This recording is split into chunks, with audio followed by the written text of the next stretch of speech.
The way that decisions typically get made on teams many times is a function of the leader.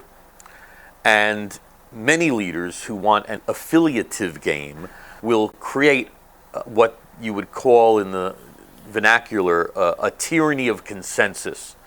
Inadvertently, they create this dysfunctional consensus where the expectation is that everyone will agree. The reason I say it's dysfunctional is because fundamentally, when you look at decision making, people can easily lapse into the situation whereby the people who have the most voice, who have the greatest passion, carry the day, and then the other people around the table will ultimately give in. And then when the meeting's over and they walk down the hallway and I go over to you and I say, did you actually buy that? And you go, not really. And then you start creating an underground society. You transpose that many times in organizations where the leader will ultimately make the call. So many times you'll see decision making where it's either this tyranny of consensus or you have this unilateral leader. But however you want to play it out, it's not optimal.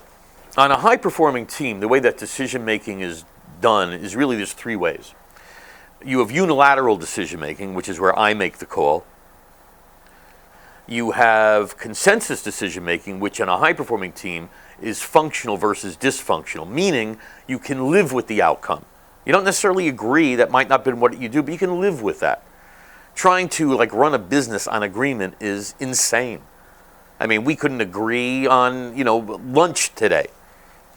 The main way that it's done on a high-performing team is consultative decision-making, whereby you think about who are the key players within the team or outside the team who can add value to the decision. You solicit that input, and that really becomes the grist for the mill prior to making the decision.